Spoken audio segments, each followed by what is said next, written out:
Okay, I am live.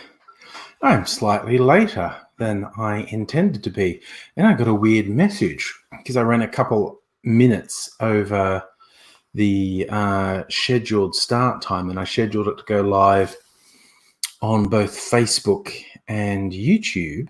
StreamYard gave me a message that said, heads up, you have to go live on Facebook by 8:09 or they will cut you off. So you learn something every day. Every day you learn something, and that's what I learned today, that Facebook has that feature. Bit pushy. I just managed to screw up my timing, to put it simply. Completely screwed up my timing and ended up with all these things I was trying to do.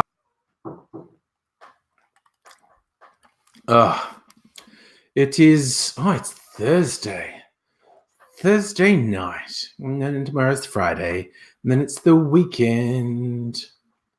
And hello, Miss Foxification. Aussie Gun Bunny had a cunt of a day. Damn. That's never good, although I can empathize. I think most of us suffer days like that from time to time. Well, we are in a not uncommon limbo. I'm not sure if Age is going to be here. Jason, what's the name of the stream? We're all going to get hit and killed by a meteor.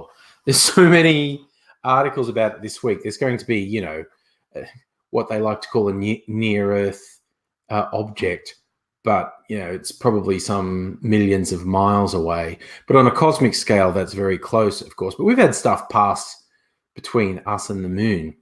And to coincide with this thing, it's like Boxing Day, a large asteroid's meant to pass by. All the media is quoting a particular astrophysicist who says it's basically only a matter of time until we get wiped out by a significant impact, which, again, you could argue that mathematically that's all but inevitable, but it remains to be seen. Yes, the non-zero. There is a non-zero chance we're all going to die this Christmas from an asteroid impact. Safa, what's that? Scummo doesn't like his religion. Bagged it. Fucking seriously. Look at Scummo and that Hillsong shit show. They are in the very long line of people. They really, all I can say to them is, you are extremely lucky that nothing you preach is true and that nothing in the Bible is true, because if the Bible was true, you would all be going straight to hell. Like, that is absolutely explicit in the New Testament. This worship of money they have, what do they call it? The prosperity gospel. Jesus quite aggressively said and acted in such a way that made it clear that those obsessed by money, straight to hell. And you do not have to be any sort of biblical scholar to pick that up. Like, it is super friggin' obvious. It's right out there. It's very explicit in the Bible. Chase money, you go to hell.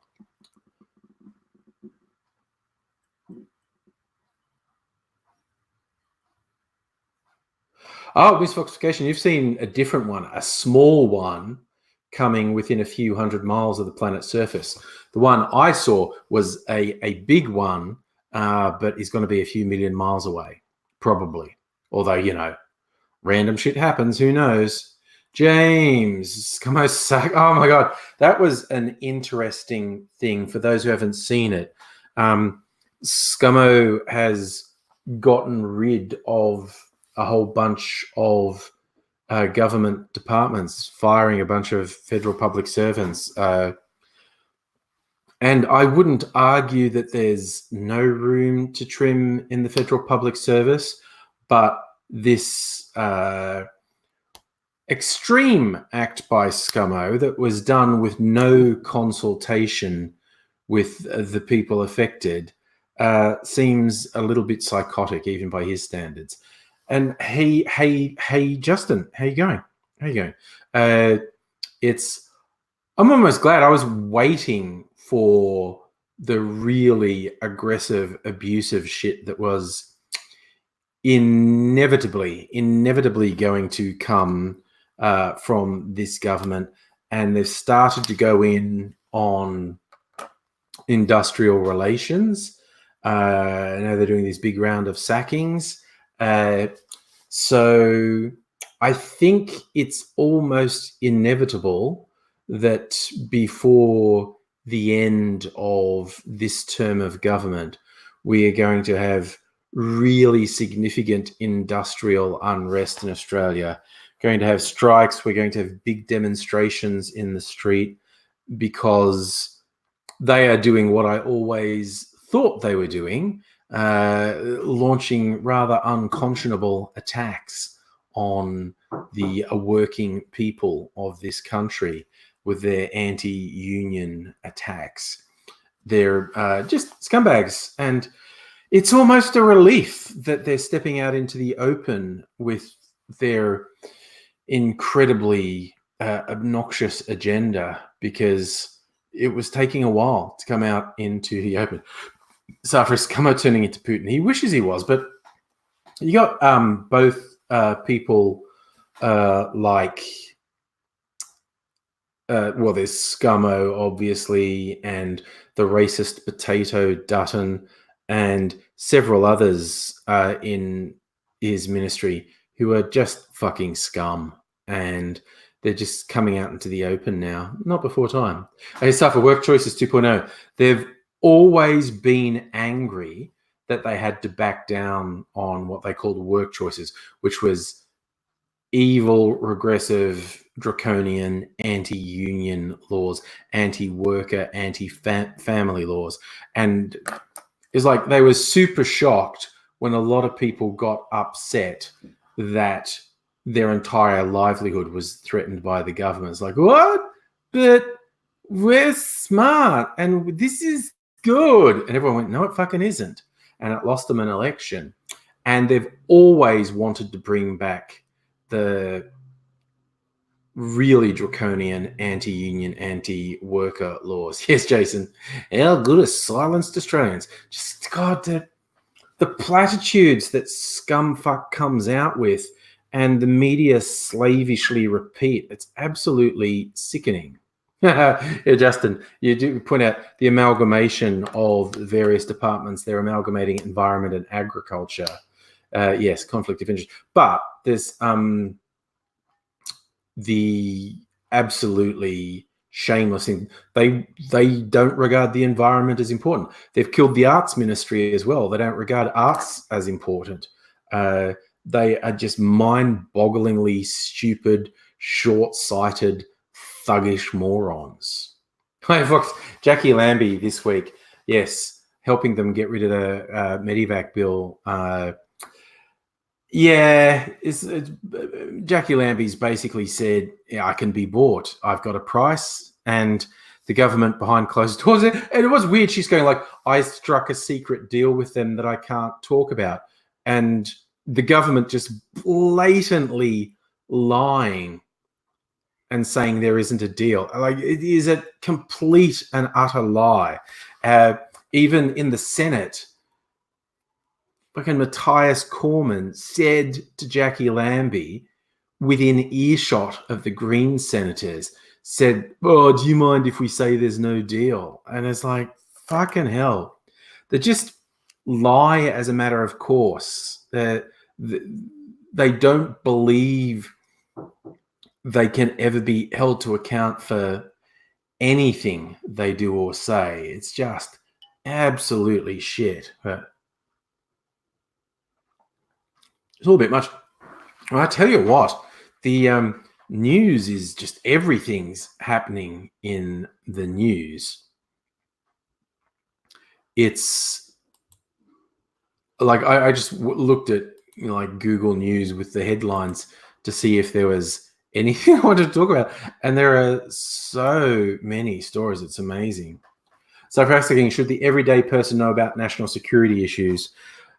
Well, it's unwise for everything to be public. But this government has shown again and again and again and again and again and again that they will blatantly lie and say, we can't tell you that because of national security. And they're just lying. They are purely and simply lying. It's like, when are you going to stop lying about, we stopped the boats? Oh, we don't comment on water matters. It's like they never stop lying. And like when they prosecuted the whistleblower, it's like the worst thing you can do with thuggish morons like this is embarrass them. And they're like going against this whistleblower, like with all the fires of hell. It's just absolutely shit. Hey, Charlie, how you going? What's that, Miss? Oh, yes, Miss Hawkscast reading from Xi's playbook. Why worry about Chinese influence when our government is bad? Mind you, the Liberals, there's a little bit of a stink about them and with being bought off by Chinese influences. That's all a bit weird.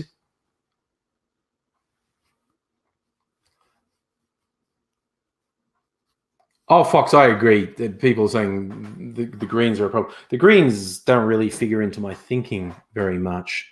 But when they have no power, you can't call them the problem. Like the extreme right of the fucking government are an existential problem. The Labour Party are just pathetic. That's the problem with them. Absolutely pathetic. And it's just, oh my God, the spinelessness of the Labour Party shits me so much. It's terrible. Was it Justin? You played a political simulator game called Power Revolution. Played as Australia took power by force and declared the Liberal Party a terrorist organisation. That sounds like fun. So if you ask what's worse, a crappy democracy or an autocratic system, it's pretty hard to tell the difference between a bad democracy and an autocracy. To me, my definition of a bad democracy is one that is not a representative democracy. I thought I had enough ice in my drink and it just melted. I want more ice.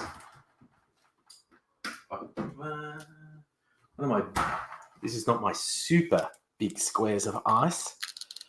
This is just pretty big squares of ice. There you go. It's going to fill the glass up again. It's like I filled up my drink. All right. Yes, you're right, Miss Fox Fashion, Gladys Lou. This is the weird thing. Look, if you haven't caught up on this story, this is pretty weird. And this is particularly fun if you like conspiracy theories. There was a youngish entrepreneur. I'm not sure if he was Chinese born or Australian born, but he's of Chinese descent at least. And he said he had been approached by figures from China, business and or government figures, and said, we're going to give you it was $100,000 or $1 million to run for Parliament for the Liberal Party because we want someone on the inside. He went to the feds and said, hey, these shifty guys, they approached me and said they wanted me to be their inside man in the government. That's bad, isn't it? Now, that guy turned up dead, and I think the most recent report is the police couldn't conclusively come up with the cause of death, like was it suicide or murder?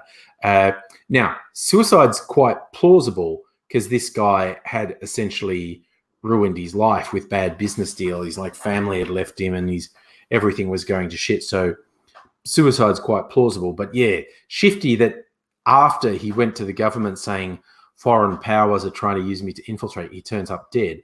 Anyway, the seat that they wanted him to run for, Gladys Lou ran. And we know for a fact she got massive donations from quite questionable sources in China, and just for the real photos of her and the dead guy at the same event, obviously before he died. But yeah, so if you like conspiracies, you could really go to town with a conspiracy of how much the Chinese government wants to influence or at least know what's happening behind closed doors in Australian politics, and whether Gladys Liu is a bought and paid for foreign agent. Who knows? Because a dude just showed up claiming asylum in the last week or so, and he said, "Oh, I'm a Chinese spy, and I'm going to tell you everything about the Chinese government's effort to have some sort of control in Australian politics." To which the Chinese government said, "Oh, he's a con man. He's wanted on various fraud charges," which is a good line to come out with. Might be true, even. So it's a pretty fraught time between Australia and China at the moment. Is that Lemonhead? Oh, that was a fun one, wasn't it? If anyone was keeping up on the NATO talks in England this week, my biggest surprise from the NATO talks was Trump staying on message. It had clearly been drilled into him. You will tank the Conservatives winning the next election if you say anything about the NHS. Jeremy Corbyn, commie who hates America, will gain power. So you must say that the US definitely has no interest in the NHS. And Trump, as a typical liar, went way too far. Made some stupid statement like, "Oh no, never talked about it. No, never. Even if it was offered to us on a silver platter, we wouldn't take it," which is a clear and obvious lie and a complete contradiction of previous public statements he made, which is not that surprising for Trump. He contradicts himself all the time, but it's funny. He's such a classic liar. He can't just tell a small lie. He has to tell ridiculous, over-the-top lies that makes it obvious that he's lying. Like with the whole Prince Andrew thing, because Trump is involved with Jeffrey Epstein and his underage sex parties, as is Prince Andrew. And Trump stupidly, but again, typical for a narcissistic liar, Trump said, "I've never met Prince Andrew. I don't know, no idea who he is," which is such an obvious lie. Then, of course, people just brought out all the photos of Trump meeting Prince Andrew and shaking hands. I think he should plead that he's senile, because that would be plausible. Because those are really the only two explanations.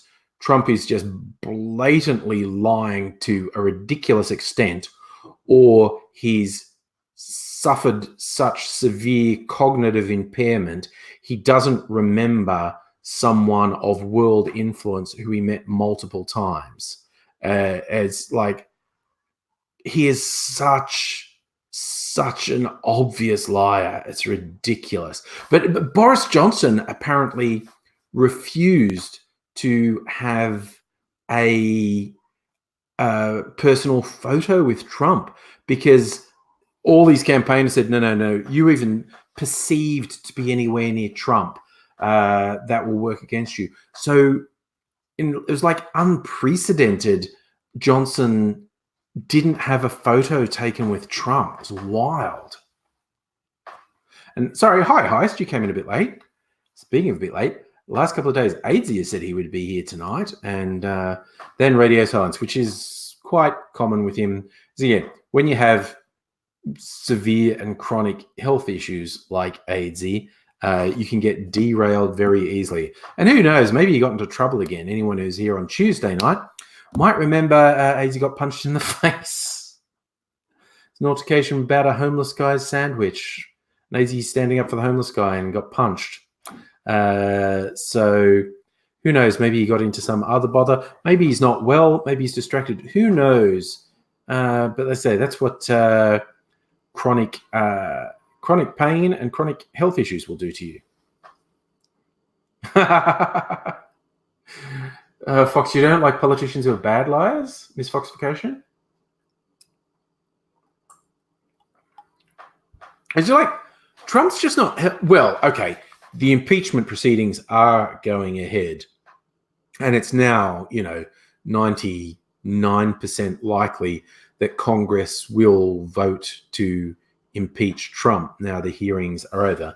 Then it'll proceed to the Senate, and the Senate won't do anything because the Republicans are lying scumbags. But that was always what was going to happen. Democrats had the numbers to impeach Trump in the Congress, and then it would go to trial in the Senate, and the Republicans would refuse to even consider the possibility that they should seriously weigh the charges. And I really fucking hope this hurts them in the upcoming elections. Like, I hope their behavior is so contemptuous that it turns people on. It's very hard to be sure if that will happen, but I'm hopeful. I am hopeful that they will be so egregious in just abandoning their responsibilities that the public will turn on them.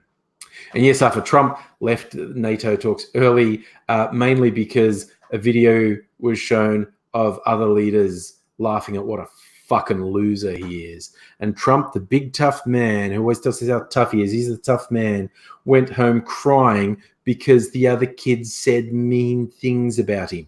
True things, but mean things. And it's like, he is so mind-bogglingly pathetic. I do not like the cognitive dissonance required to support Trump is just astonishing. I don't know how these people don't suffer a stroke from the pressure it would put their brain under to ignore everything that's out in the open about Trump, his lies, his criminality, his racism, his bigotry, his misogyny. It's just being a vile, disgusting, worthless excuse of a human. And he's also weak and cowardly and spineless and pathetic. And they, in their own head, they twist everything into, he's the strong, perfect man. I don't know how the stress doesn't kill them. Craig, we're all going to die. Well, we are. And like I said, there's a non-zero chance we're going to die around Christmas when an asteroid hits Earth. They don't think so. They think it's going to miss us by millions of miles. But that's a small distance in cosmic terms, and anything could happen. And yes, and I saw so many stories in the media about this one particular astrophysicist who said, well, basically we're fucked. It's inevitable. One day it's going to happen. Then we're fucked. So will impeachment be finished before the next election? Yes, it will probably be quite quick. I think, is Congress sitting? I don't know. The Congress is going to vote really soon to impeach Trump, and then it'll go to the Senate. And I think it will end quickly in the Senate because the Republican majority will refuse to even consider that Trump committed serious crimes, and they will just say not guilty. They won't drag it out, because dragging it out, like allowing more evidence, allowing more testimony, will not work for Trump, and they know that, and they will end it really quickly. And hello, Adam. Oh, hey, Craig. I'm so glad you dropped in, because I was meaning to drop you a message. Eva's probably in Melbourne Christmas after Christmas. Do you still have the shop? We could do another video in the shop if you still have the shop. Do a promo. David, the asteroid might hit the White House while Trump's saying. Well, see, the thing is, the misfoxification found there is apparently a small object that's going to pass very close to Earth, as so close that they can't possibly know whether or not it will hit. And obviously, there's a big difference between if it burns up in the atmosphere, if it hits the ocean, if it hits an unpopulated area, or if it hits a city. Even a relatively small, meteorite, asteroid, whatever, the if it hit a city, a major city, that would be a big deal. But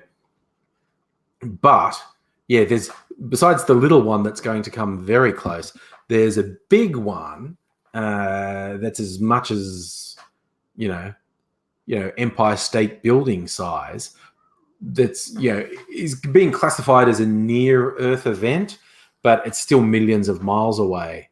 But there are too many variables in this great and varied universe of ours, and they don't know for sure.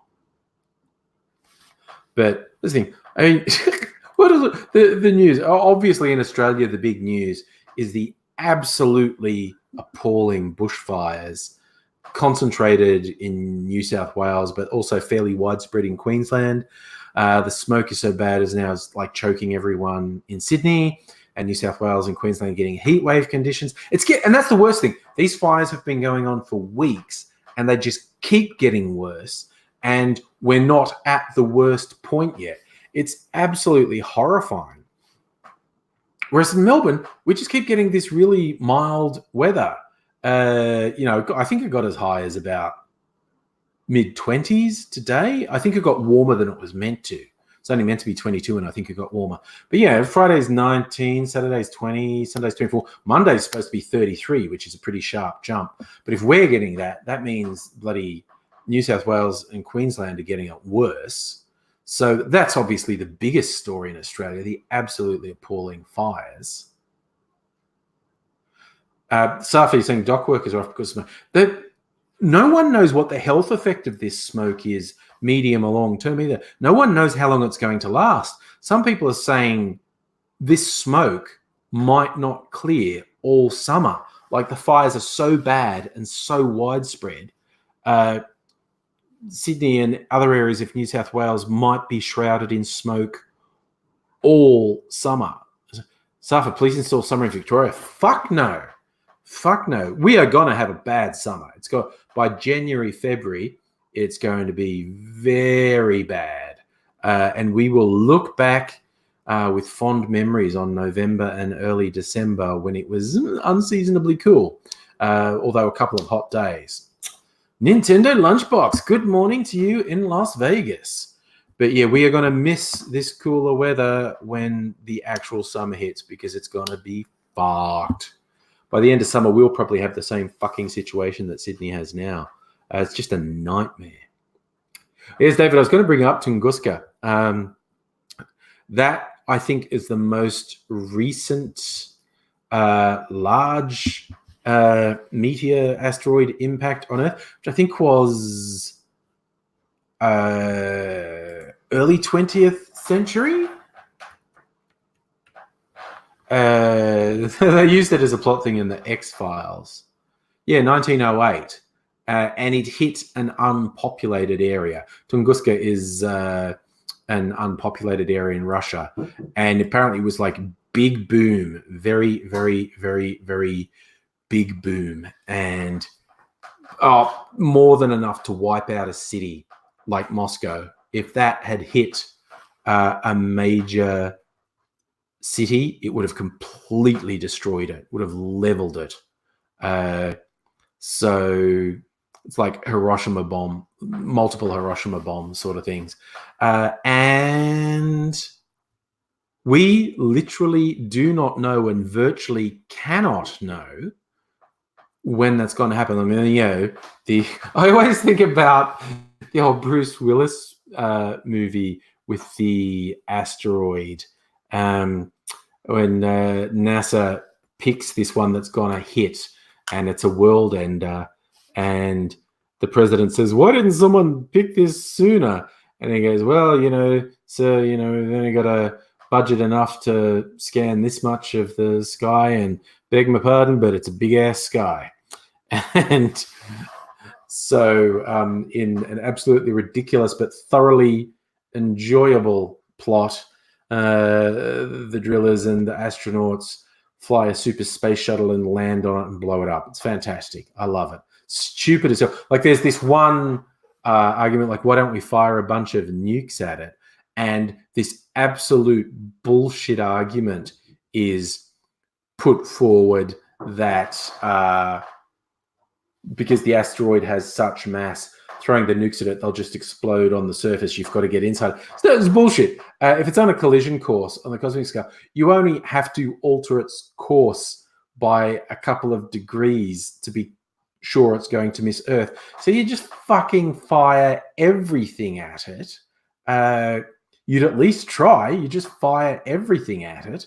And I reckon if you were accurately tracking it, you would have a 90+% chance of deflecting it, if not destroying it.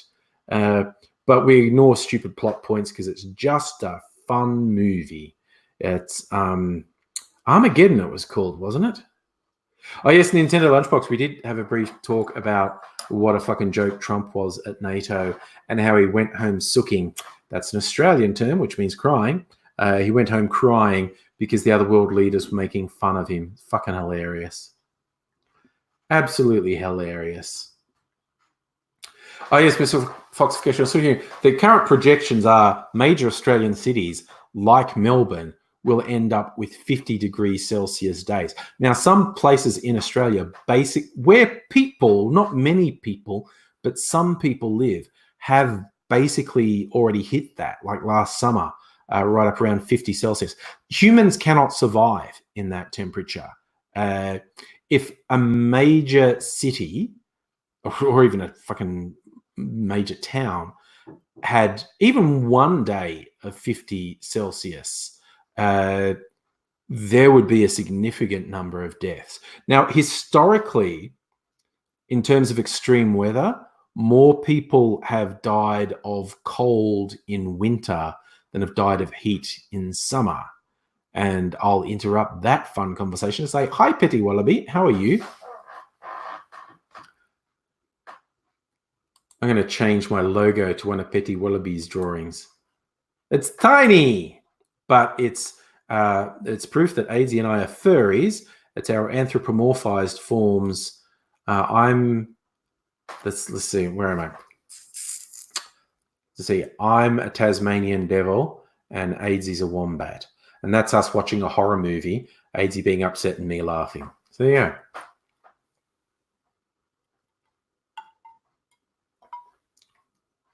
Oh no, Lemonhead. You hate the Aerosmith song in Armageddon. Oh no.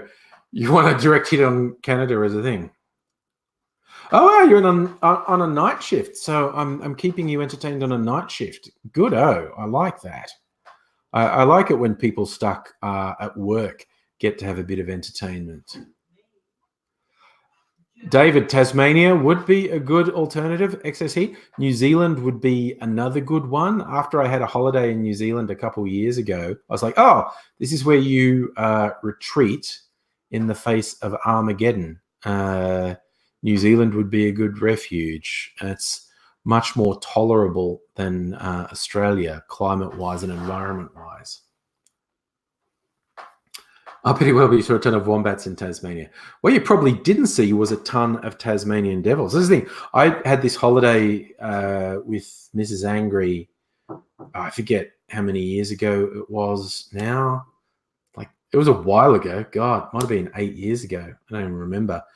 Somewhere between 5 and 8 years ago. And we did a driving holiday. And she had done a driving holiday like before I met her. So, I don't know, some 10 years previous to that with her mum. And she said it was kind of, at the time, she thought it was depressing how much roadkill they saw that was Tasmanian devils. This time, it was kind of depressing that we saw no roadkill that was Tasmanian devils because the population had been so depleted by the facial cancer, the transmittable cancer they've contracted. Mentioned that before on live streams. That scares people. That's the people who know disease. The idea of a communicable cancer is fucking terrifying. There is a lot of research being done, partly to try and save the devils, partly to find out how the fuck does a cancer turn into a communicable disease, because they're terrified of it jumping to humans, mutating and jumping to other animals, jumping to humans. Tassie devils have this habit of saying hello by biting each other in the face. And this is how this got transmitted, because one who's got this transmissible cancer, it's like in their saliva, bite another devil on the face, and that infects that devil, and on it goes. And it manifests in these awful facial tumors, and it's a horrible, painful way to die. But yes, researchers are absolutely terrified at the concept of this mutating and jumping to humans. For the obvious reasons. Oh my God, this voxification, your first thought on communicable cancer, kind of like Christianity. Ouch. Yes, well, I'm just sinking the boot in because of Israel Folau this week. Fuck that guy. Such a scumbag. I always say about people like him, I almost wish your beliefs are true, the Bible is true, because you would be going straight to fucking hell.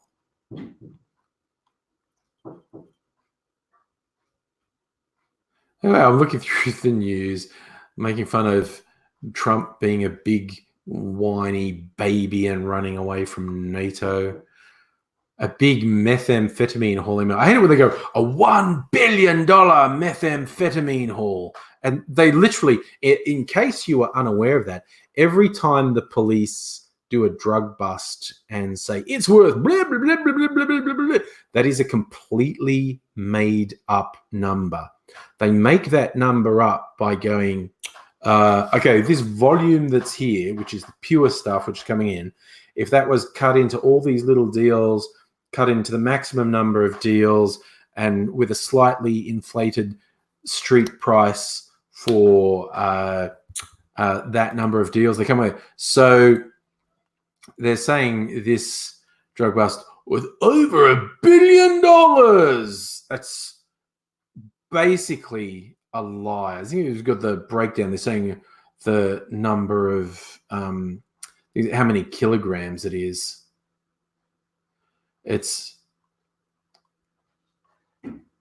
I mean, the police are exaggerating. Like, it's not I want to be clear, it's not a small amount. If they're saying, 37 kilograms of heroin, okay, 1.5 tons of ice, aka crystal meth. So that's obviously a lot. 1.5 tons is a lot. And in terms of volume, it's clearly a record. But seriously, someone tried to import 1.5 tons of meth in one go, in one shipment. That's just wild. So, the police go, it's $1 billion. Well, I would say the people who smuggled it, I mean, it's not small. Like, they would have invested tens of millions of dollars in that. So, obviously, not a small haul. 1.5 tons of meth is pretty significant. But when they say $1 billion, they're making it. Nintendo Lunchbox, of course, it was coming into Australia. It was coming from outside of Australia, got intercepted at customs. And apparently, some very high up customs people were the inside people they were customs brokers. So they were like trusted people quite high up. And here's a fun one to scare all the tourists. A silver serpent found in New South Wales is the world's second deadliest snakes. They came across an eastern brown, which is a relatively common snake, a dangerous one. It's completely silver. Oh, no, it's alive. That's nice. They relocated it.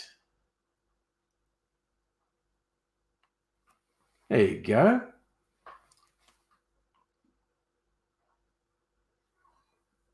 Oh, okay. They're saying that just the common eastern brown is the second most venomous land snake after the taipan, which is the worst. We've got all the good snakes. That's all I'm saying. Yeah.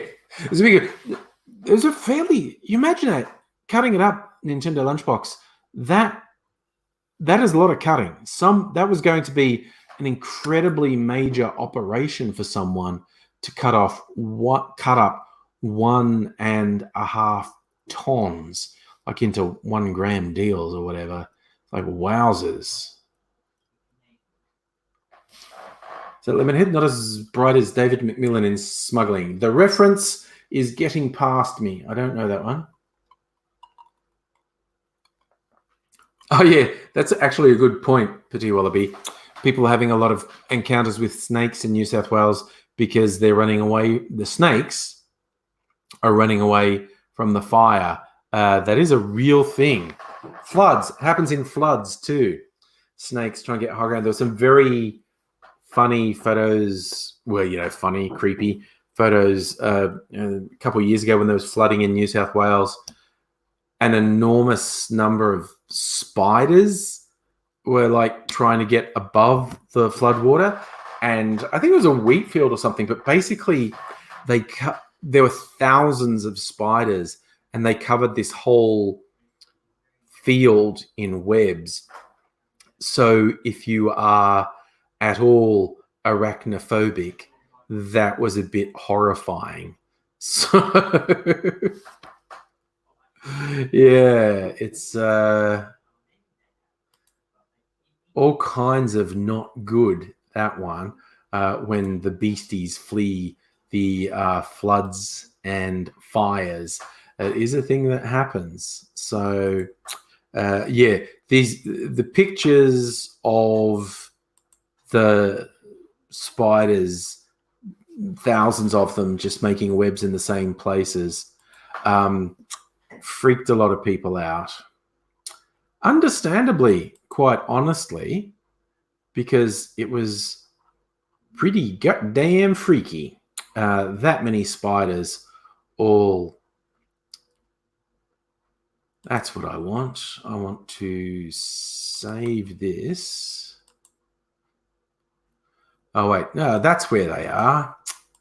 No, I didn't even have to do that. I was going to change my picture to another Bitty Wallaby one. You've got to upload another one. This one. That'll be a good one. There.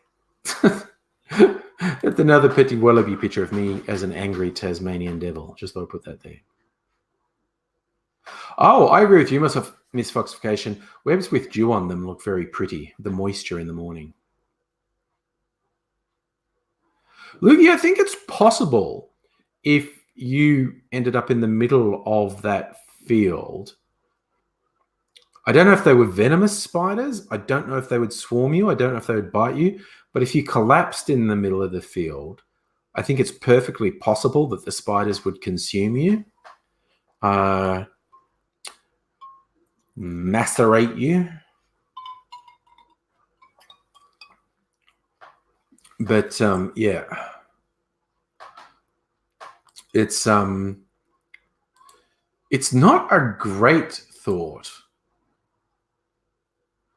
It's not an absolutely great thought. So we hope, being eaten by spiders. That's okay. Because I often, pick news stories to make videos of.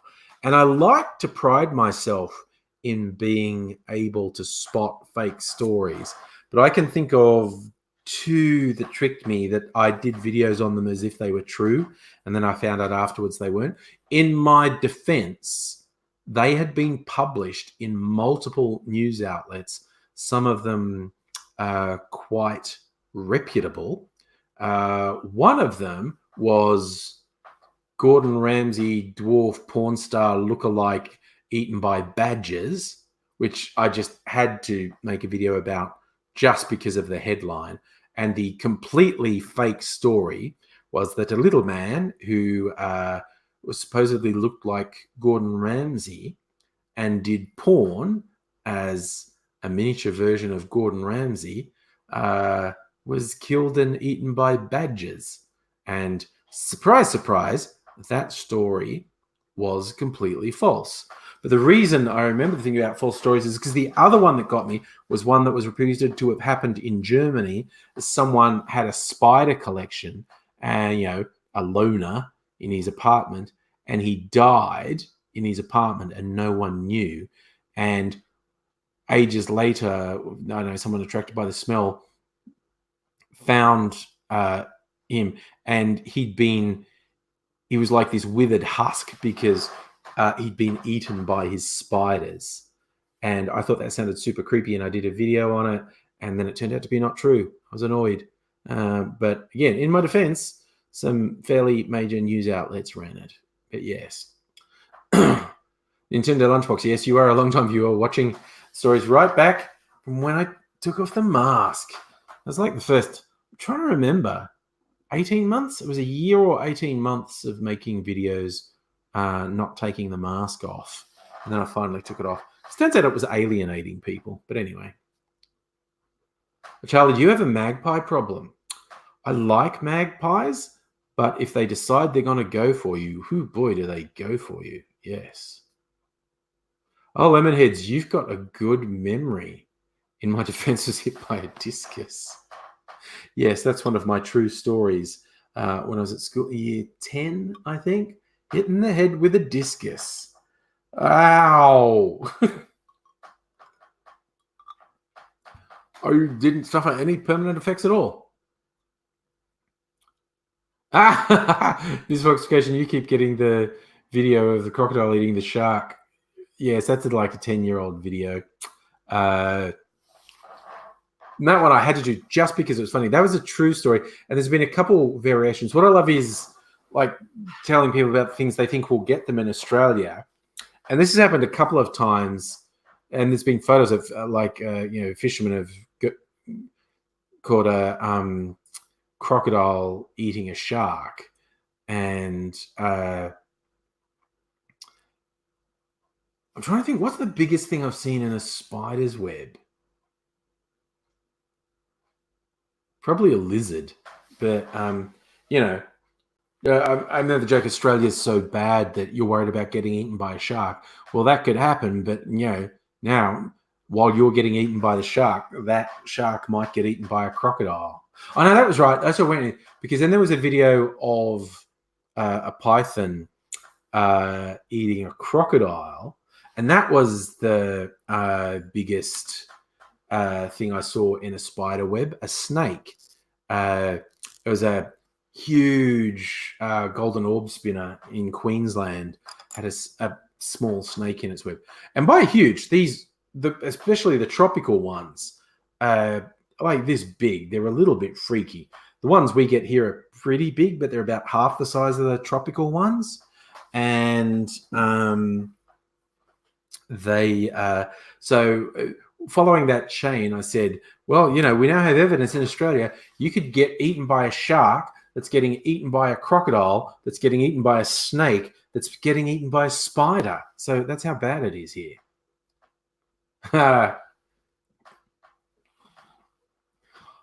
Heist, yes. The first time I took the mask off was when Corey, SMP Films, visited Australia for the first time, and we were having a big event, and I couldn't wear the mask at the event. That would have been silly, so I did the big unveiling. In fact, I first appeared without the mask on a video on Corey's channel when we were just walking around, and a day or so later I put an official taking the mask off on my channel. I'm with you, Charlie. I think golden orb spinners are beautiful spiders, and they make amazing webs and super strong webs. Nintendo Lunchbox, when was my last TFU video? I still make them. I may not have made one last week.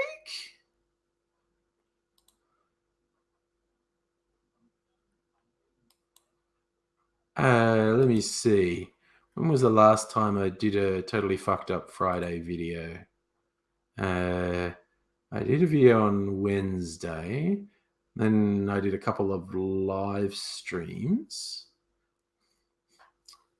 Okay, I didn't do one on Friday, but I did do another one on Wednesday. And a live stream.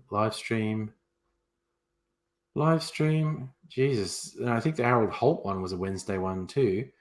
When was the last time I did a... Jesus, when was the last time I did one that I thought was literally TFU? It seems like it's a few weeks. Wow, what's wrong with me? I'm forgetting stuff. Oh well, I'll try hard to do one on Friday.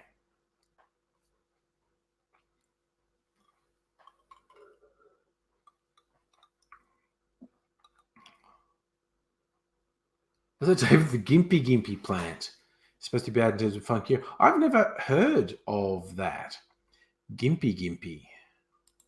I'm going to look it up now. What is a gimpy? Once stung, never forgotten. I've literally never heard of this. One of the world's most venomous plants. Apparently in the Atherton Tablelands in Queensland.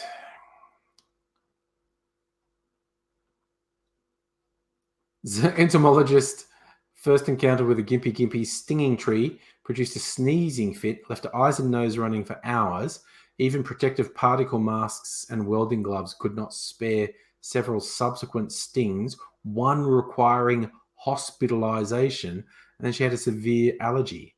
Says being stung is the worst pain you can imagine, like being burnt with hot acid and electrocuted at the same time. Jesus, and apparently it's common to get an allergic reaction to it. My God, that's like horrific. Wowzers. There's lots of stories about horses getting stung by it and dying.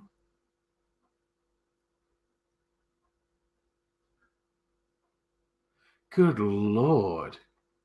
There's who's this? Australian ex-serviceman Cyril Bromley described falling into a stinging tree during military training, World War II, strapped to a hospital bed for 3 weeks, administered all manner of unsuccessful treatments. He was sent mad as a cut snake by the pain. Cyril also told of an officer shooting himself after using a stinging tree leaf for toilet, wiped his ass with a stinging tree leaf. No good. A guy called Ernie Wright had too many stings to count, but he'll never forget the day in 1963 he was slapped in the face, arms, and chest by a stinging tree. I remember it feeling like there was giant hands trying to squash my chest, he said. For 2 or 3 days, the pain was almost unbearable. I couldn't work or sleep, and it was pretty bad pain for another fortnight or so. Stinging persisted for 2 years, recurred every time I had a cold shower. I've never heard of this. It's absolutely horrific. Oh my God, that is absolutely horrific.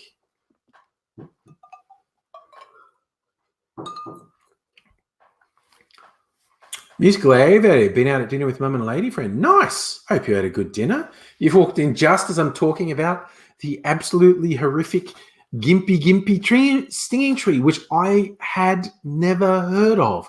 And it's a nightmare. That's just the worst thing I've ever heard. That is just terrible. What creator would make something like that? Honestly. I'll make a video sometime about why intelligent design is stupid, because so many things are very unintelligent and don't make any sense. And if there's a creator's hand behind them, that creator is psychotic and cruel. Just absolutely awful. Yes, Nintendo Lunchbox, we're all learning. I'm learning. That was wild. The gimpy stinging tree. Man, I know what to do with someone I really don't like. Yes, David, it's Australia, where even the plants are out to kill. Of course, there are stinging plants everywhere in the world, and they're all to varying degrees of extremity. But oh my God, that one is just a nightmare. Ooh, Fox, you're having a cocktail for the night. Green apple vodka, agave syrup, and bitters. Soda water as a mixer. Nice. That sounds good. I have actually had, and it's half time. I'll finish my lime juice And I've had an idea earlier today for a cocktail to make tonight. It's basically inspired by the fact I made so many green drinks on the weekend. And I have lots of green drinks. And I'm not going to put them all in because it would be wasteful. But I'm going to make a drink that I am calling ahead of time the Green Death. Because I have so many green drinks. I have... I think I'm going to put in, I've got green chartreuse, which proudly proclaims itself to be the only naturally green spirit liqueur. But I've got this one too, which I've had for ages and I probably really should finish. Was originally 95% alcohol Polish spiritus, rectified spirit. And I steeped some rosemary in it. And I steeped too much rosemary in it. And the rosemary flavor was too strong, like even if the half shot was too much for me. And over the years, I diluted it multiple times with vodka.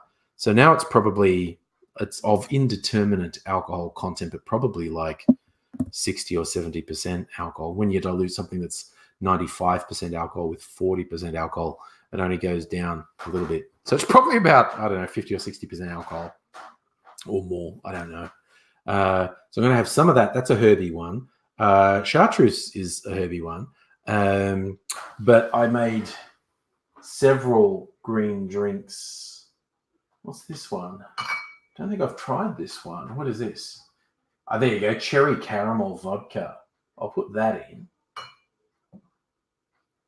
My green skull. Well, it's a clear skull decanter, but with a green drink in it. That's cherry cola. No, cherry caramel vodka. So I'm going to put that in. I do actually have...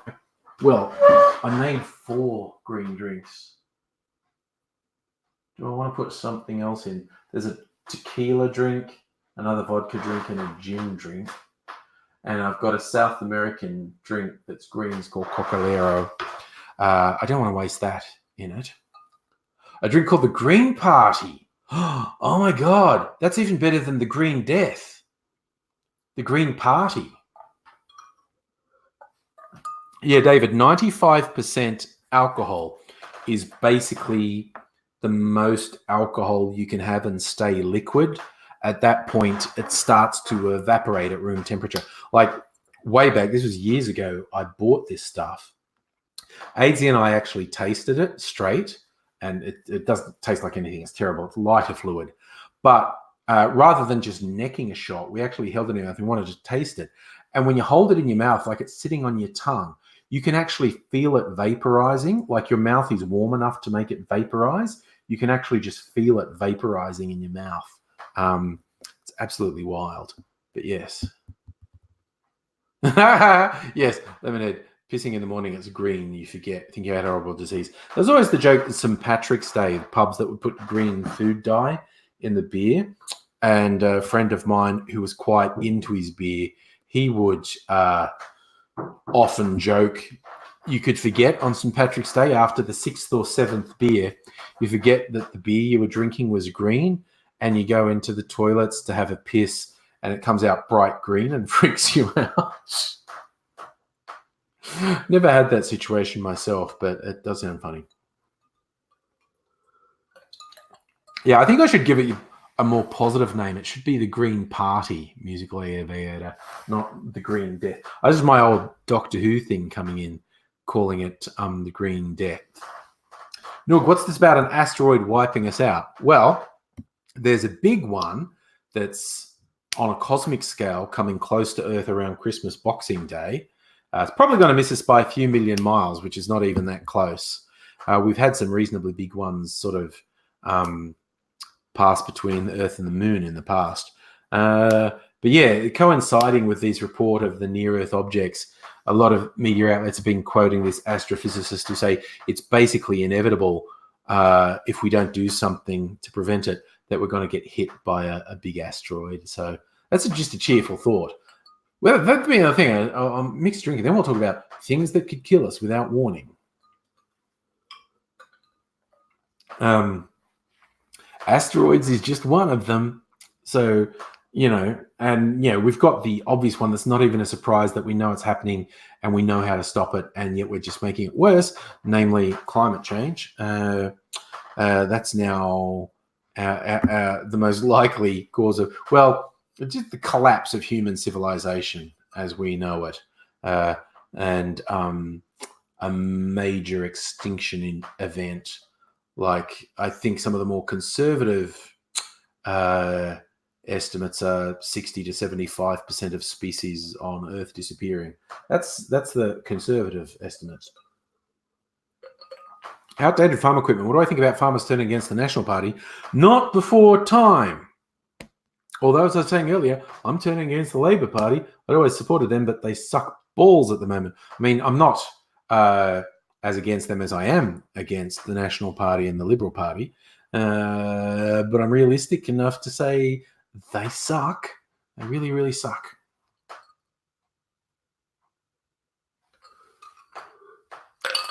Justin, that's another great one that is absolutely possible. A major solar flare that could knock out all electrics and communications, like everything. Yes, no, that's the question. Do I really want those billionaires and shareholders to be less wealthy? Because that's the tough decision we've got to make. All right, halftime, getting ready for a cocktail. Gotta get my cocktail glass. Get my cut glass tiki mug. Right. I do like these. The old tiki mugs. And get my big old square of ice. All right. Big square of ice. Great big square of ice. All right. Put that in there. Now, what green drinks do we want?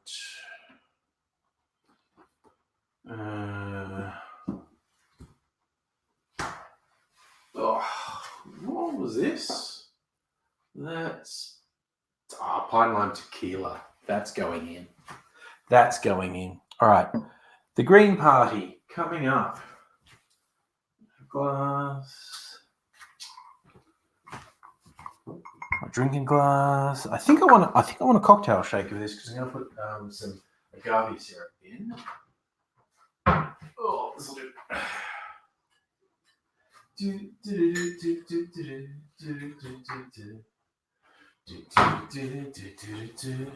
Keeping up with the green theme, I think I'll put some lime juice in it as well. So, that's lemon juice. Where is my lime juice? Move things around in my fridge. That's my lime juice. Fresh squeezed lime juice. You can close the light fridge door. Come on. There we go. Okay. So I also wanted. What is it? Was that? That's cola aniseed. This one's cherry caramel. Okay, cherry caramel vodka. It's not happening. Chartreuse. Where's the chartreuse? There's the chartreuse. And my devil's brew. Right. That's everything. That's everything. Where's my agave syrup? It's normally just around here somewhere. It's down there. Is it down there? Where's my agave syrup? Ugh. I'll put a little bit of agave syrup in here, and I don't know where it's gone. Oh, this is probably still okay. It's a sugar syrup I made. I can't find my agave syrup. I'll use this, and I can't find my agave syrup, so I'm going to use this. Okay, so, all right, time for a green party.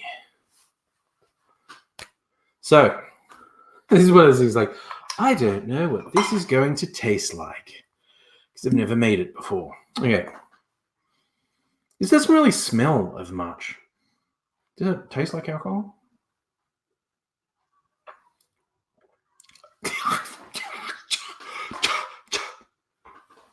That is not a drinking alcohol. That is a... Oh my God, the herb stuff is still so strong in that. There's this really strong herb aftertaste. So I'm just going to do half a shot of this. Holy cow.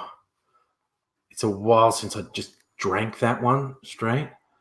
That's pretty severe. That is honestly pretty severe. Right, okay. I'm also only going to put half a shot of chartreuse in because it's pretty strong flavour. This is 50% alcohol. So half a shot chartreuse. You know, I like the flavour of chartreuse. It's sort of like a cousin to absinthe. Yes, Nintendo Lunchbox, you did rightly guess. That's the Crystal Head vodka, marketed by Dan Aykroyd. And I'll put a full shot of the vodka in. Oh, this is tequila, pine lime tequila. Da, da, da, da, da, da, da. Tequila. Da, da, da, da, da, da. Da, da, da, da, da. So if you reckon Australia spends more on alcohol per capita than anywhere else in the world, you might be right. Cherry caramel vodka.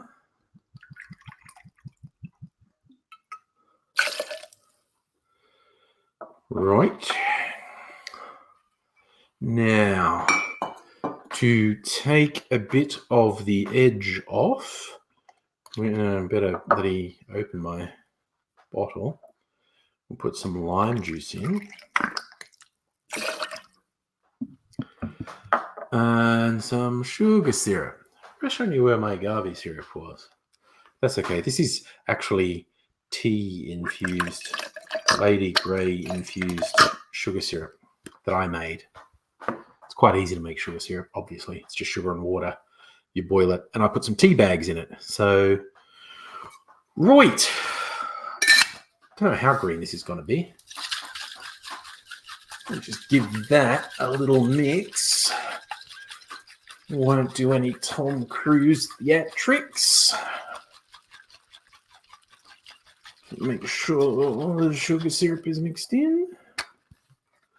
Nintendo Lunchbox is this a recipe for an explosive? Maybe. Oh, it's a very mild, slightly dirty green color.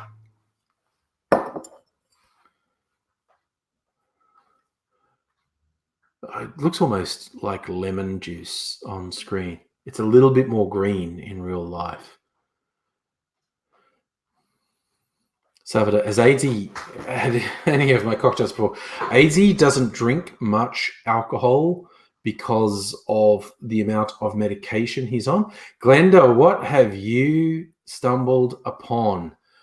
The Green Party. This is a new drink. It's the first time I've made it. It has... well, this concoction, which is... I made this myself. It's fresh herbs steeped in 95% alcohol Polish spiritus, which I diluted several times over with vodka, so it's probably 60+% alcohol now. It's got green chartreuse, which is 50% alcohol. And it's got some of my concoctions. It's got pine lime tequila and cherry caramel vodka, lime juice, and tea-infused sugar syrup. And now I'm going to taste it. I don't know. It smells nice. Yeah, it's pretty good. No, there's enough competing sort of flavors in there. That's my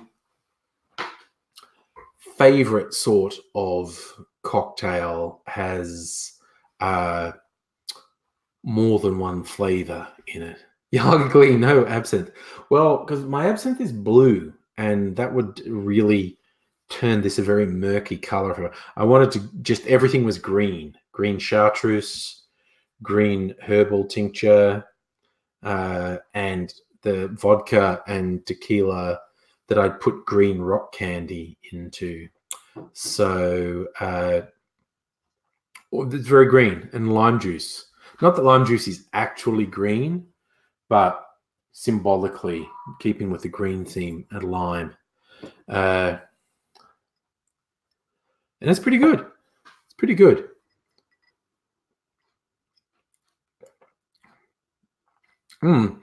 It's look, honestly, I'm gonna go with this. This is a don't operate heavy machinery after having it type of drink. And it's the sort of thing that a venue who serves something like this would say, like, limit 2 per customer per evening, which is normally just said as a bit of hype, quite honestly. Whenever they go like, oh no, this one's so strong, you can only have 2. It's like, but you'll let me have 4 that are half as strong, the same deal. And yeah, there you go, Glenda. It's not easy being green. I was going to call it the Green Death, but Musical Aviator suggested the Green Party because they're getting slagged in the media so much lately. And I just like the idea. It's a far more positive name for a drink. It's a party drink. It's a green party drink. So do I think 5G is dangerous? No more than anything else that we already have. I think the people obsessing over 5G are fucking idiots. The people saying, people have worried, and look, honestly, not without reason. People worried about potential radiation from mobile phones. People worried about radiation from bloody TV screens, monitors, and whatnot, electrical power lines. And there is radiation from those things and electromagnetic things from those things. And all of those things can cause cancer. But there's no evidence they do in significant numbers. Like one of the easiest comparisons to do is with tobacco. Smoking rates skyrocketed in the 20th century, and that was followed in the decades after by skyrocketing lung cancer. Now, we've had mobile phones for a couple of decades now, and logic would suggest that if the mobile phones did cause cancer, like some people are worried about, we would have seen a spike in a particular sort of cancer in the last 2 decades, and we simply haven't. So I'm personally not willing to say that mobile phones don't increase and the towers for mobile phones don't increase your risk of cancer, but we are surrounded by so many things. Just the air we breathe in cities increases our risk of cancer. And bacon is a known and confirmed carcinogen. You eat bacon, you are increasing your chances of cancer. We are surrounded by so many things that do increase our cancer risk. It's very hard to judge. So if you heard someone say the smoke in Sydney is like an ashtray, God, I had one report, like they literally don't know what the health effects of this smoke is. Some people were saying it's the equivalent of smoking a pack or 2 of cigarettes a day. It's just fucking horrific. Nintendo Lunchbox, you want to talk trash about Trump for 10 seconds? Well, I've already done it this live stream, but you know what? You tempted me. I'll do it again. I'll talk trash about Trump. Trump's recent performance at the NATO sessions in the UK have basically just highlighted once again, he's a pathological liar, he's a blowhard, he's a fool, he's an embarrassment, he's a coward, he's weak, he's a pathetic, whining child, and world leaders have got to the stage where they can barely conceal their absolute contempt for him. And when they think no one's listening, they don't conceal it at all. This is the quote-unquote leader of the free world, the person who is theoretically in charge of the most powerful nuclear arsenal and armed forces in the world, is rightly regarded as a pathetic, awful joke by everyone with a brain. He's an embarrassment. He's pathetic. He's also a criminal. He's about to be impeached. Congress will almost definitely vote to impeach him. Unfortunately, the next step is the Senate holding a trial, and the Republican-controlled Senate won't even hear evidence before they declare him not guilty. But he is a criminal. He is obviously a criminal. He is obviously incompetent. He's obviously suffering severe cognitive impairment. He is just the worst. He sucks so much. That was more than 10 seconds. There you go. No, you raise a good point. How many packs a day is it in the really polluted cities like Beijing or Delhi? David, smoking and cancer generally is obviously a lottery. Some people smoke their whole life, like your mum, smoked 50 years. She's 90, still kicking. Other people die in their 30s. My dad died in his 50s. My sister died at 49. Both lung cancer, smoking being a major contributor to that. So some people are lucky and get away. I'm just going to look up worst air quality in the world. Worst air quality in the world. Wow, all the top ones are in China. All these different Chinese cities that I can't pronounce. According to the World Health Organization, they listed 50. I'm not clicking through a 50 fucking page slideshow, you fucks.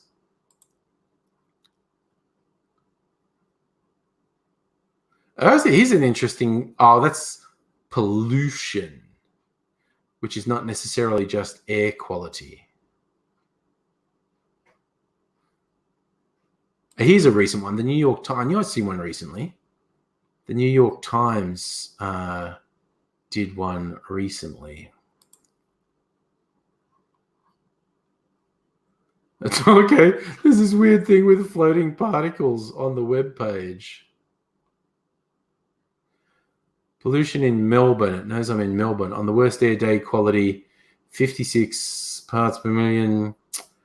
So Melbourne has reached levels that would be regarded as unhealthy, whereas the Bay Area, San Francisco, reached levels 4 times higher than that, which is regarded as very unhealthy. That's when people are advised to limit unhealthy outside. Now, New Delhi reached over 900 parts per whatever. So that's, again, 4.5 times more than the Bay Area. That's regarded as hazardous. That's like extremely bad air in Delhi. Sydney at the moment is getting particularly bad air.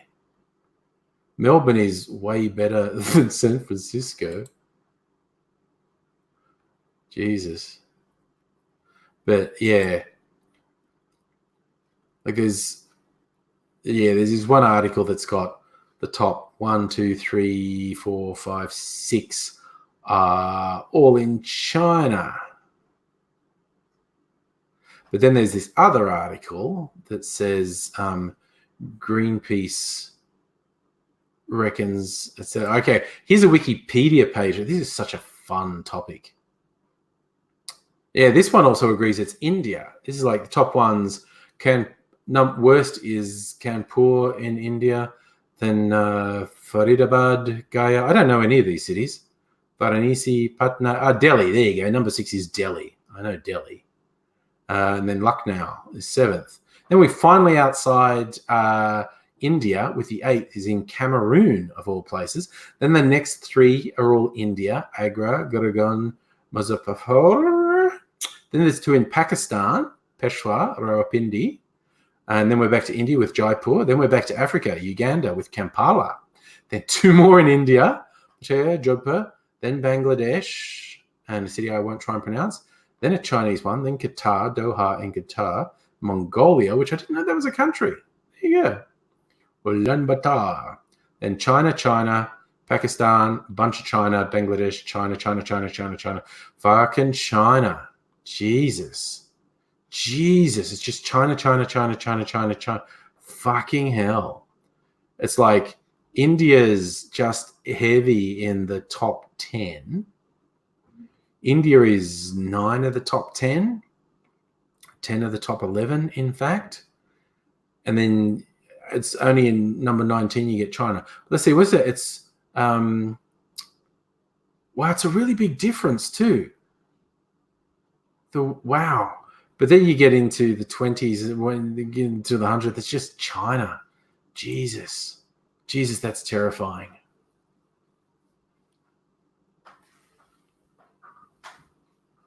Sorry, just looking at the chat again. Pretty well be slideshows are the worst pollution. I agree. This fucking website was expecting me to click through 50 pages.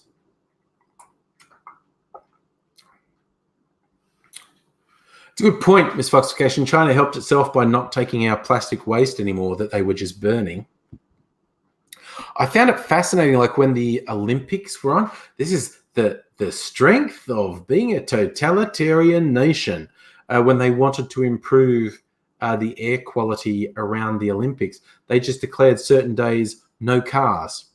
Olympics are in Beijing, so on this day, no cars in Beijing.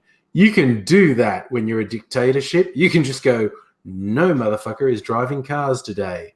And they got temporary improvements in their air quality.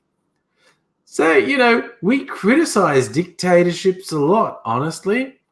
But they get shit done, don't they? That's called hyperbole for the sake of comedic exaggeration. Dictatorships are bad.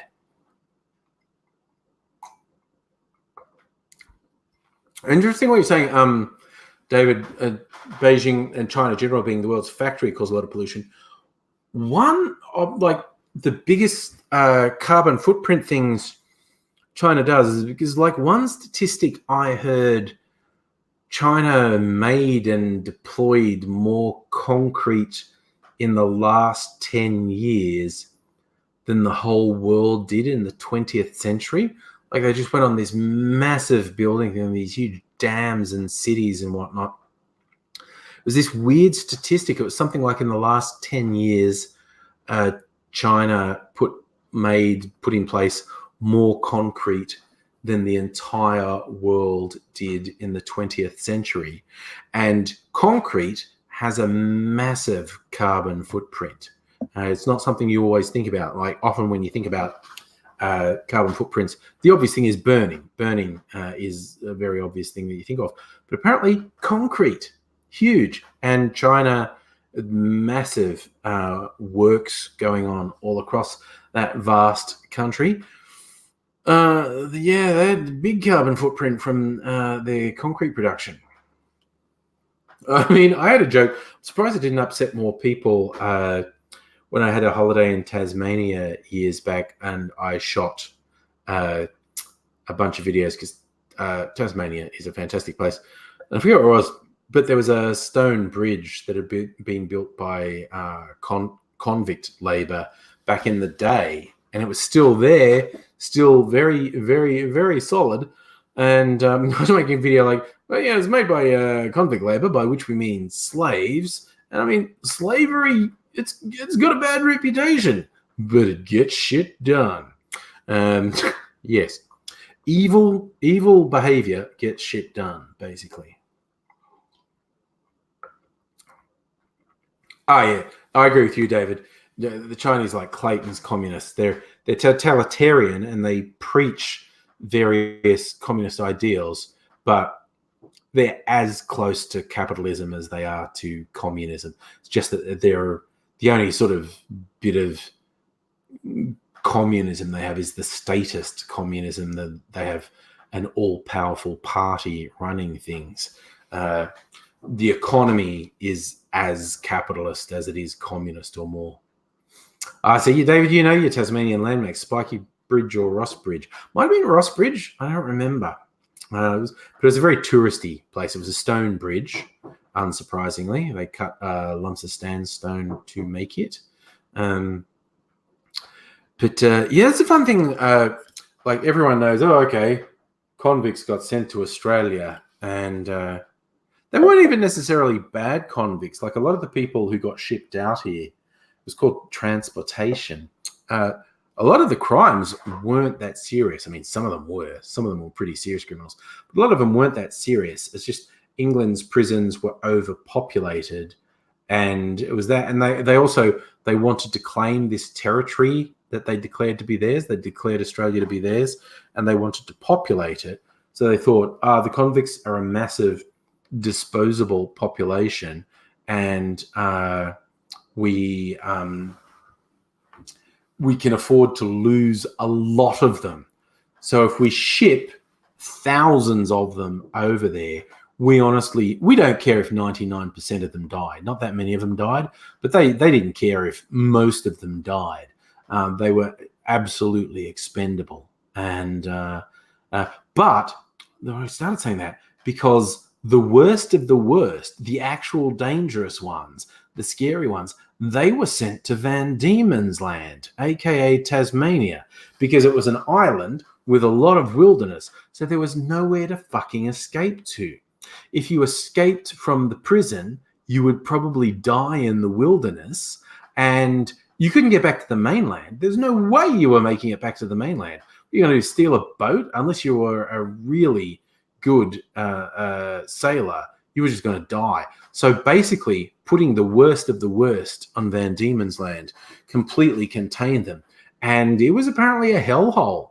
The prison wardens were given free rein to just absolutely torture the prisoners in Van Diemen's Land. There's a movie made a few years ago about the famous convicts who did escape from the prison and went cannibal. The film's actually called Van Diemen's Land. It's the famous guy's name was Alexander Pierce. He escaped once with like half a dozen, 7 other convicts, and he was the only one that was captured. And they said, "Where's everyone else?" And he's like, "I ate them." And they're like, "Oh, you're just covering. They're still out there." And he's not, "No, they're not. I ate them. We got in a fight, we killed each other, we went cannibal, and I ate the last guy." It was just, and they never believed him. They thought he was just covering for the other guys. And then he escaped again with some other convicts. And this time when they caught him, he was actually roasting someone on a fire. And they're like, "Fuck me, he is a cannibal." And the guys who made the what do you call it? The Saw films were involved in making like a slasher horror film inspired by this. It was called Dying Breed. It was inspired by the idea of this cannibal convict. Lee Wannell, one of the key people behind the Saw films, is in it. And it was inspired by the idea of these cannibal convicts. And in Dying Breed, it's like the descendants of this cannibal convict who's kidnapping backpackers and eating them. This is great. Oh, David, you know your history. Good on you, buddy. Safra asked, when did convicts stop coming to Australia? David says 1868. That sounds about right. Ugly, you would have look. You have to come over to my place and have cocktails. Why do I say convict? It's because the Green Party is in my brain. I don't feel that drunk, but the fact that I'm having trouble with sentences suggests maybe I am. You gotta come over to my place, Glee, and I'll make them. Oops, a mysterious hooded stranger wants to come into the kitchen. This is the thing, because I do these in the kitchen, and you don't really have to do that, but no one wants to appear on camera. So if something like there's a freezer, the ice creams. Oh, you're getting a Pepsi out of the fridge. Okay. There's stuff in the fridge behind me that other bodies want, and So did it close properly? There's something wrong with the seal on it. Yeah. Good job. So, oh, David, you did it via Google. Okay, fair enough. But yeah, no, Glee, you've got to come over. No human centipede. But I've got lots of things to make. I counted, there's like 40 different spirits, not counting my flavored stuff. I've got another 6 to 8 things I flavored. But there's 40 different. It took me a couple of years to build that up. But there's 40 different spirits there. I don't have a problem. Who says I have a problem? Ooh, that's a fun question, Miss Foxification. What do I think about legalizing parva and tasers for personal defense? I don't know what parva is. Safa doesn't know what parva is. I'm going to look it up on Google. What's parva? It's like pepper spray. Okay. It's a pepper spray. Okay. Look, the danger with any sort of weapon is it obviously being used inappropriately. And here's the thing that a lot of people who, and I'm not saying people shouldn't be able to have a taser or pepper spray or something, personal defense. But here's the thing. And this is the thing that a lot of people who advocate for weapons as self-defense. You cannot carry any weapon without seriously considering the fact that it's extremely likely to be used against you. And this is an unpleasant thing. The way to minimize the chance of the weapon being used against you is to use it preemptively. Basically, not waiting till somebody attacks you, actually deciding, I don't like the way this person is acting. I'm going to hit them with a pepper spray now before they do anything. I'm going to hit them with the taser now. I'm going to shoot them now before they do anything. And a lot of ordinary, decent people who have a quite reasonable desire to defend themselves don't fully comprehend the fact that realistically defending yourself in most cases means acting preemptively. In fact, when someone is only presenting themselves as a low-level threat, but you don't like the way it's going, you're the one who instigates next-level activity. And normal, decent humans will have quite a bit of difficulty dealing with that. So yeah, the old waiting for them to throw the first punch is like a bad fucking idea. But this is why weapons are really dangerous, because weapons very rarely de-escalate situations. Weapons usually escalate situations. Nintendo Lunchbox, I was literally going to say Han Solo shot first. It's waiting for the other person to do something often does not end well for you. But there is a lot of people really underestimate the psychological weight of hurting, incapacitating, permanently disabling, or killing someone. Obviously, there are a lot of sick fucking sociopaths in the world who absolutely get off on the idea of hurting someone else, who would revel in the idea that they killed someone.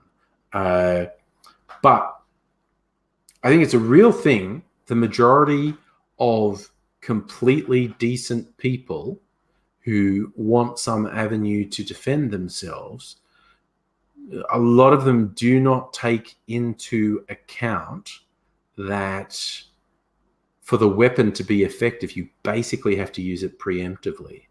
And then you have to live with the fact that you're the one who escalated, you're the one who hurt disabled or killed the other person before they did anything to you. Because if you wait for them to do something to you, it's often too late. So the problem is you end up with a lot of situations that we're never going to escalate that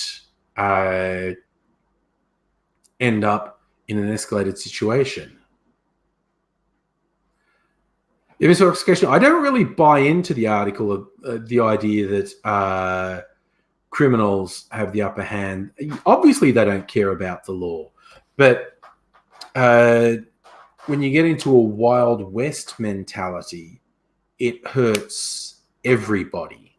It's like in America's the most obvious example.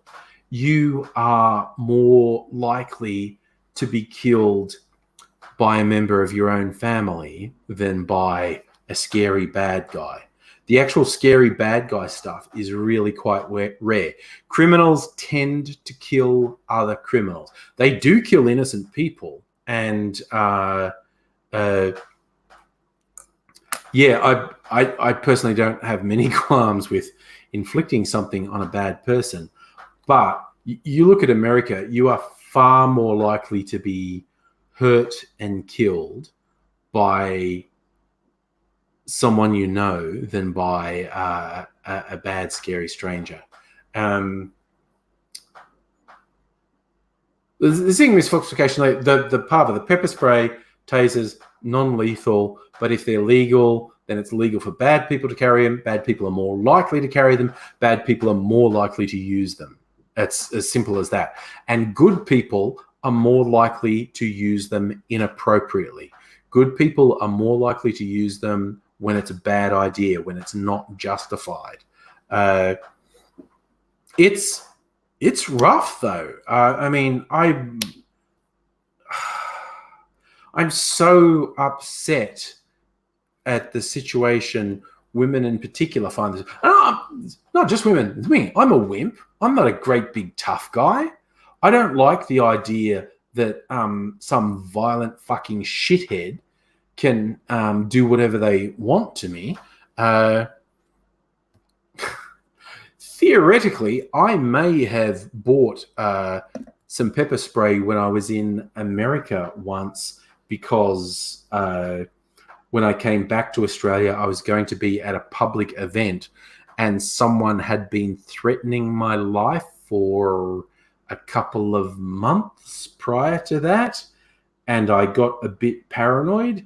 And theoretically, I might have bought a pepper spray device that was technically illegal. Not technically, completely illegal in Australia. I only say that theoretically because if I said I actually did it, that would be an admission of a crime. And I'm not stupid. I didn't actually do it. But theoretically, I might have thought, while I'm in America, I can buy this thing completely legally that is actually illegal in Australia and put it in my luggage and see if I can get it back in Australia. That's something I might have considered. But what actually happened is I went to an event and nobody did anything. Safa, the person who was threatening me, it was the internet. They were doing it anonymously. I didn't know who it was. But they had quite persistently been threatening they were going to attack me at this public event. This was a long time ago, and nothing ever happened.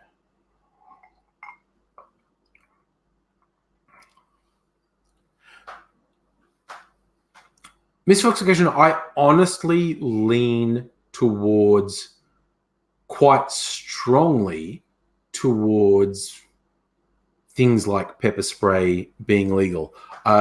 I worry about it being an arms race. I worry about if that's legal, then someone wants something else to be legal, then someone wants something else to be legal. But I am so upset by the things that happen. Again, the people who are particularly targeted are women. It's not limited to women, but the women are particularly targeted, and I am very upset by those things. And it does make me lean towards the idea, something like pepper spray should be legal. And here's the thing, because it's not legal, if a woman does get a hold of it, or any other self-defense thing that's not actually legal, and it's in their purse, their handbag, their pocket, whatever, and for whatever reason they get searched by a cop and this is found on them, they get charged with a crime, a quite serious crime, which I think is bullshit. I have to admit, an incredibly devious thing that I heard once, which I'm not recommending people do things that are illegal, but I did hear this very devious thing.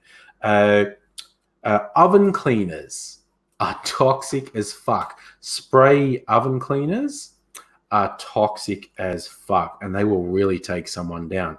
But again, if you had one on you, a cop could argue that was a weapon. And this has happened, that women who had something like an oven cleaner spray in their bag, the cops said they had it as a weapon and they charged them with having an illegal weapon. But the really devious thing I heard is that some women did a thing where they arranged with a friend that if you ever got a call saying, hey, was Gladys coming over to your house? They say, oh, yes, Gladys said she was going to help me with some cleaning. She was bringing over some oven cleaner. Is she okay? And it's the idea, you have oven cleaner in your bag and the cops say that's an illegal weapon and I'm charging you for it. And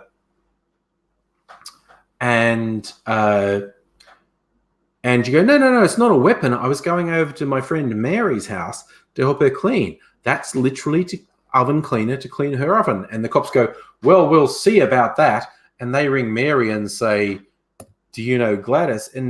And because Mary and Gladys have rehearsed this between themselves previously, they know that if anyone ever rings and say, was Gladys coming over to your place? They go, Gladys was coming over to help me clean. She said she was bringing oven cleaner to help me clean the oven. Is she okay? Now, that's incredibly devious. And I am not telling people to do various things to get around laws. But I was quite fascinated when I heard that one, honestly. Is that Sally? You're telling a little story. In a darkening room on the 5th floor in Delhi, a suspicion that the person on the other side was trying to get in was Taliban. You grabbed a knife, questioned the darkness of your soul. If you came through, take a running stab at his chest before he knew what was going on. I realized I could do it. Work and sacrifice too much to get where I was. Couldn't die 2 days after reaching my destination. Worked too hard to let the refugee I'd come to help die as well. Well, you see, that's the thing. If you ever have a weapon and you are a vaguely decent human, you really have to weigh how it's going to make you feel if you use it. And I am one of those people who said, like, oh, in defense of my family, I know where the fucking meat cleavers and heavy knives are in this house. If there was like a home invasion in this house, I know what I would do. I know what I would do for my family. I'm just saying. Oh, sorry, Nintendo Lunchbox, you've been asking me, did I watch the Breaking Bad movie, El Camino? Yes, I did. It's very, very good. It is particularly good. I was a big fan of Breaking Bad. And if you haven't watched El Camino on Netflix or via some illegal service, if you're the sort of naughty criminal who uses illegal ways to watch TV shows, El Camino is very much worth watching. It's the story of what happened to Jesse after the last episode of Breaking Bad. It is very good. It is very good. David, should someone be able to use lethal force on an attack with no legal recriminations? I believe anything, even if it's not lethal, even if it's just very violent, I think like someone gets into your house, there should be a very serious investigation.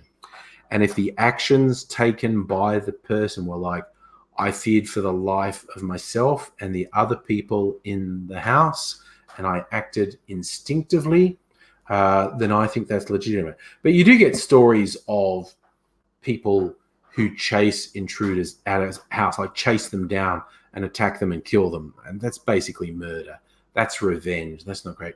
Oh, God, I do remember, I don't know if it was my first or second trip to America. My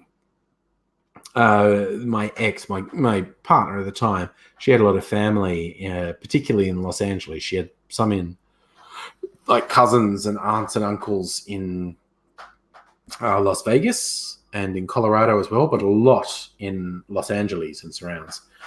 And we were visiting and one of them, like when I sat down at the lounge to watch TV, it was like you should think there was a knife sort of concealed. I said, what the fuck is that? And the auntie said, oh, my husband was there. He thinks that like if someone bad breaks into the house while he's watching TV, he'll grab that and defend everyone. She obviously thought he was a bit of a nong. But one of my partner's other uncles, he had a Beretta 9mm semi-automatic pistol with 2 clips, 15 rounds in each clip. And if you are trained with a handgun like that, if you're trained to shoot like 15 rounds in a semi-automatic, drop the clip, put a new one in, you can, if you are trained, you can fire off all 30 rounds in well under a minute. Like you can stop a few fucking people. And now he had hollow points in the fucking gun as well.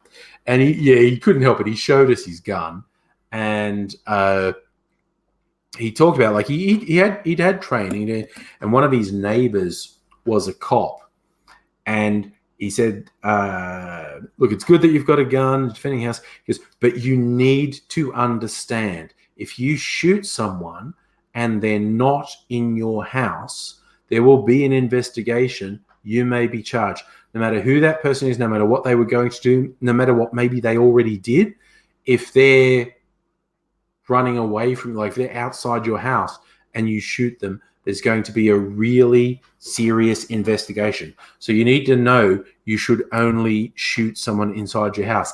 And then he said, I didn't tell you this, but if you shoot him in your driveway, drag his body into your house. It's like, oh my God. Because cops, by and large, in America, do not want to take the side of people who break into houses. So, but yes, America. Oh, Jesus. So that's pretty intense, Miss Fox. And I'm completely on your side. You said someone grabbed you, tried to force you to the ground. You strangled him and picked up a rock and were thinking about caving in his skull, but let him go. Now I'm completely on your side. And I think you made the right choice for you, not for him. Fuck him, someone who's going to attack you. Fuck saving his life. I think you, in not caving his skull in, you made the right decision for yourself, that you didn't have to live with that. But yeah, when you look at things, self-defense and weapons, stating the bleeding obvious, America's gotten completely out of control. There's far too many lethal weapons about, and they're in the hands of untrained and frankly incompetent people. They're a danger to themselves and others more than they are to any criminal. And it's kind of fucked up. David, you raise a point that if you have a firearm, you can make it clear to someone you're a threat at a distance, even if the gun's loaded. Like, again, I heard some very interesting stories from Americans on both sides of the law. And the dumbest thing non-criminal people do when they have a gun, like in their own house, is they try and Rambo it. Like, there's a ridiculous stories of like, yeah, just like a burglar, not a murderer, not a rapist, just a burglar who didn't realize someone was home. And they're going through the house, and then someone who's upstairs comes down with a gun, makes it really obvious they've got a gun, but they come downstairs and say they're coming, and they say they're coming after the person. So the burglar then hides, and they're thinking, like, if that person knows where they are and going to shoot me, I have to get them. I have to stop them. I have to hurt them. And then the burglar, who never had any intention of hurting someone, is put in a position where they feel like, I've got to take this guy out or he's going to kill me. And the homeowner gets seriously injured or even killed because of their own actions. Whereas particularly a two-story house, if I was upstairs in my bedroom and there was someone downstairs, there's no way. I would not go looking for them. I'd do something really obvious, like with cocking the gun or whatnot, and just going, motherfucker, I've got a gun. I have already called the cops. They're coming. You fuck off out of the house, you'll probably get away. If you don't fuck off now, the cops will get you. If you come towards me, I'll fucking kill you. But the one thing you don't do in a dark house or even in a lit house, you don't go looking for the bad guy with this Rambo mentality. It's just fucking ridiculous. That will get you killed. It's ridiculous. Sally, you're in Australia for a few months. Oh, wow. Jesus, you're going hardcore, Sally. Not going back to India, but you're going to go to Nepal to stop human trafficking.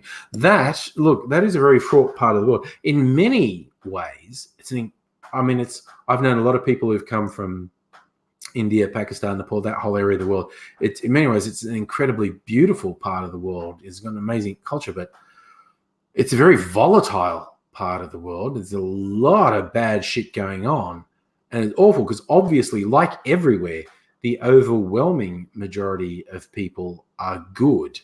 But yeah, the bad people are very bad, and some very bad stuff happens in that part of the world, which sucks because, again, just generally, it's a beautiful part of the world, beautiful people. But there are terrible fucking conflicts. Are you saying the killings against Kashmir? Well, this is the interesting thing, of course, because India is a majority, I'm probably going to say the wrong one, it's Hindu. It's a majority Hindu country. And the majority of Hindus are vegetarians. They revere cows. But you get people who are non-Hindu, they're either Muslim or some other religion or not religious, who do eat beef. And there's been a disturbing number of murders of non-Hindus by Hindu extremists. And the current Indian government actively supports that, which is a bad thing.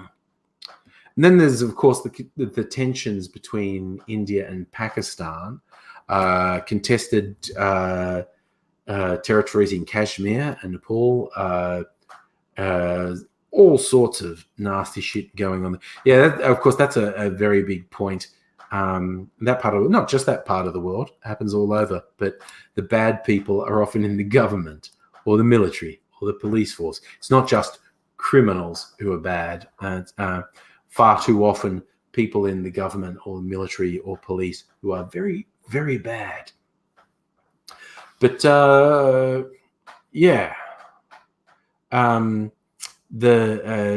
current Indian government is endorsing some very serious, fucked up, murderous behavior from Hindu extremists. It's not good because, again, the vast, overwhelming majority of Hindu people are not complete arseholes. But there are some extremists who are very, very, very bad. Any political persuasion, any religious doctrine will have its extremists. I love naive people who talk about Buddhists are beautiful. Buddhists just about peace and love. So, okay, go into a search engine and type in Buddhist Taliban, which is a generalized term there, but particularly in Burma, aka what do the people like to call it there now? Burma is your olden name. It's very political, was it? But anyway, again, there are Buddhist extremists there who have indulged in what we could politely call ethnic cleansing or maybe genocide of Muslim people. So, fucked up. Why am I blanking on the official name for Burma? Because there are some people who think it should still be called Burma. Myanmar. I'm sure someone's about to put that in comments or already has before I said it, but I didn't see it. I remembered. Even with the Green Party taking over my brain, I remembered the official name of Myanmar. But I know that's a political thing, and there are some people who think the name should still be Burma, and some people who think it should be Myanmar. But oh, good, that's another interesting one, Miss Foxification. Hong Kong. We do not know what is ultimately going to happen there. Are the communists Chinese going to actually deploy troops there? Isn't it amazing how many uprisings there are against the world? I haven't look. Here's a podcast. I've mentioned this one before, but I really highly recommend it. Someone recommended it to me. Multiple people did. I don't remember who. But there's a podcast called Behind the Bastards. The guy who puts it together, Robert Evans, is a journalist. He's a very good researcher. He has first-hand experience.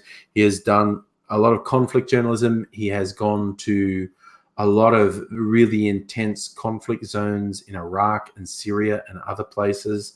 But the podcast Behind the Bastards is broadly lighthearted, but he has some extremely good insights and some extremely good contacts in various conflict zones around the world. I can't recommend that podcast highly enough. Behind the Bastards, both to educate you and entertain you. It's very good. And Sally, yes, the stories from Rohingya refugees are fucking nightmares. Absolutely nightmares. The Myanmar forces just into genocide. And Facebook is directly responsible. Facebook is directly responsible for fomenting the insanity that led to fucking genocidal attacks on the Rohingyas in Myanmar. It's freaking. That's another one. One of the many, because Behind the Bastards has been running for a couple of years, and he runs 1 or 2 episodes a week. So there's hundreds of episodes, and he does have one on fuckboy from Facebook. He calls him the worst person of the 21st century so far, and he basically highlights how in the pursuit of money, they turned a blind eye to Facebook being used to facilitate genocide, ethnic cleansing, which is fucking real. But he did one recently about the different uprisings around the world, Hong Kong and Syria and Lebanon and Chile and a few other places. And the political persuasions of the different people are different, but they are all fighting against totalitarianism, against oppression. It's fascinating. No, I didn't read in detail Sacha Baron Cohen's speech about Facebook, but he did raise some good points about Facebook facilitating outright fascism and Nazism. Mind you, Sacha Baron Cohen also does propaganda for Israel. So there you go. It's not like he's a fucking saint either. So, but he did raise some very pertinent points. I think one of his key points was Facebook would have accepted paid ads from Hitler, justifying his final solution. And that's not a big stretch. That is not over the top hyperbole.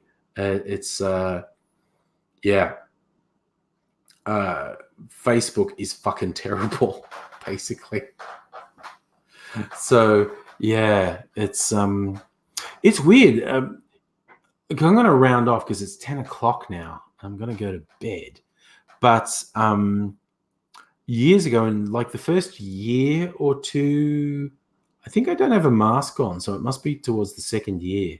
On Facebook, there were a few Nazi video posters in those.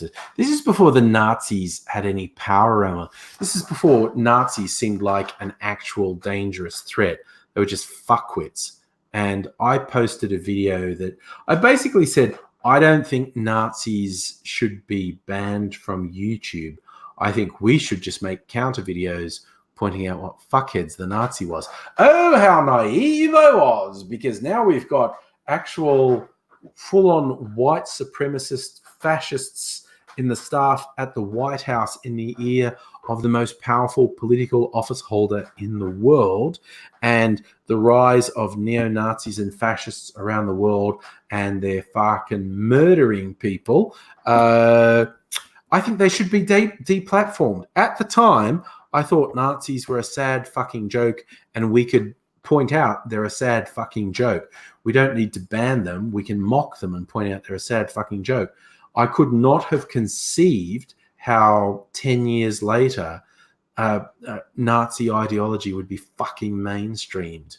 I am 1,000,000% in favor of fucking deplatforming Nazis, fascists, bigots, violent shitheads. I'm so overwhelmingly in favor of deplatforming them because fuck them. They can go back to standing on a soapbox in the fucking park corner shouting their bullshit.